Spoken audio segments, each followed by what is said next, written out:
Every family has a story, but very few have a part to play in shaping an entire industry. And in the watch industry, I'm talking about none other but the Hayek family. They built this watch empire. And today I'm here at Blancpain to catch up with the man, Marc Hayek.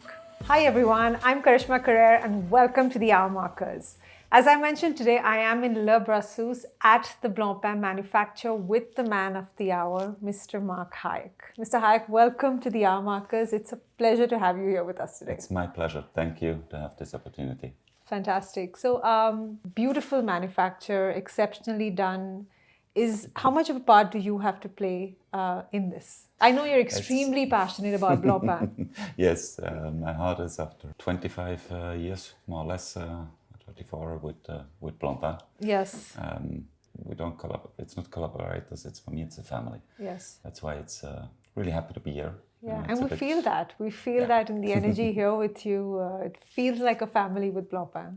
But I've always wondered, you come from the legacy of the great Hayek family. I mean, this is one of the families that has played such an instrumental part in shaping what the watch industry is today. Does that come with pressure, scrutiny, privilege? And how do you sort of maneuver between that? For me, it was great because I loved mechanics, I loved watches. So it was always fun. And I had a chance. I grew up with my grandfather, the founder of such group, and never pushed me and said, "Oh, you have to do that and follow this. Do what you want to do the passion, get serious, do serious work, but always keep your 7-year-old child in spirit inside of you and have fun." Yeah. I never work. I have 12 hours of fun a day, and that was so. I have much more privilege that I feel to have this experience than actually a weight, and we still have that in our family. Particularly you with Blancpain. We know that you're really passionate about diving, so the 50 Fathoms, one of your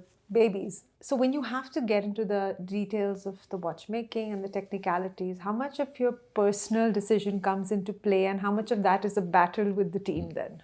That's where my heart is, that's why I said it was, yes, the sport, yes, diving, but background is more the mechanical product side. Yeah. So that's why I love this year with so many important things and products coming out and developments going on, because ideally I would do only product, to be honest. Okay. And that's also where some of the closer to my friends in the company are. Yeah. So we go collecting mushrooms sometimes weekends, or do a motorcycle. I come here. Okay. So. But do you still dive? Yeah, I still. Do you still dive? Any particular 50 fathom moment that you've had diving? Yes, I had to go help get back. We have test watches going around, and another friend of mine that I got to diving, and now passionate diver, is diving a lot in the lake, where I prefer diving in the ocean where I see more. But dive together, and we're testing actually one of the developments. Okay. And so you have to measure it's on, and lake is no visibility, and he lost the watch actually. We just it was like. We were looking at a long dive, so sometimes it's it's a different experience than you have with great moments, but then you forget about the watch almost, because you see what's happening around. Yeah, that's true. But I have to say I love the new energy in Blancpain this year. I think it all started when I saw the Villereys that were recently launched, the different sizes, the more classic dials, cleaner dials for the Villerey, and those fun straps. So, and then, of course, the smaller 50 Fathoms, the pink one kind of grabbed my attention. So, what has brought this new energy into Blancpain? It was, we had to renew some parts. Some things were for quite some time in the work, because we're sometimes having more problems and are slower on smaller things than developing new complications. Yeah. So especially getting collars and straps. Yeah. Yeah. I was a bit surprised about that one, but pleasantly surprised. The will was there for a long time. Yeah. But had some changes in the team as well. Yeah. But especially with the pink one, I was very decided we need to bring that, and I had quite a lot of worries from my brand managers in the countries. They're like, "No, what are you doing?" And we can't. And I said, "Yeah, but okay, then we have to do it, but we don't sell." Now it's a top seller even on the news. Yeah. So absolutely. Sometimes you have to take a risk and have fun, because at the end, we need all the concentration and measuring on thousands of millimeters on one part of our work. But at the end, mechanical watch, all we're doing is selling emotions and creating emotions. And that means having fun. And keeping the 7-year-old alive. Exactly. No, I see that also with 50 Fathoms watch that came out. A lot of mixed reviews, a lot of mixed thoughts. I thought it was super fun. I even got one for myself, but it was a fun watch.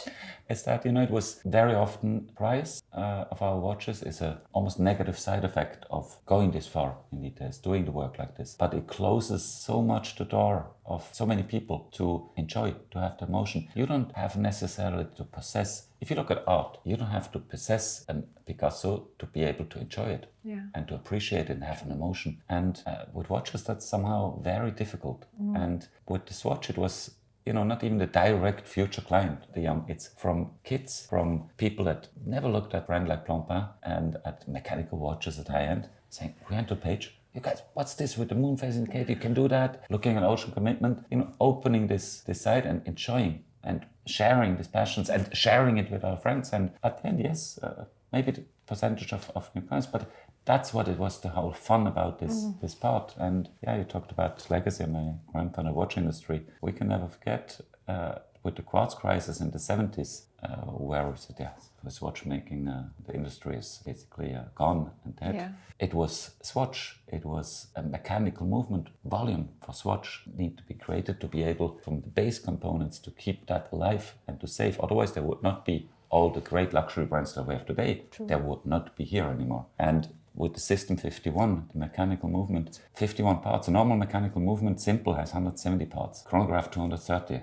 51 parts where you use the case. That's technology. That's not comparable of just a cheap mechanical movement. And that's another side of the watch industry. And to be able to communicate that, to open eyes and enjoy it, have emotions, have fun, that, for me, I'm very happy with this collaboration. I think a lot of people actually that said, "Oh, what they're doing, collaborating," starting to understand, say it was not the idea to profit and say, we sell more Blancpains or we sell more swatches with that. It was to open this world and to say, get into, look at this industry a different way and enjoy it and create emotions. And at the end, you start somewhere, and if you start having fun with watches, I hope you end up at Blancpain one day. Super, but I love the way you're balancing it. So you have the Blancpain swatch, you have the fun Villeroys. I'm going to call them fun Villeroys because that's how I see it.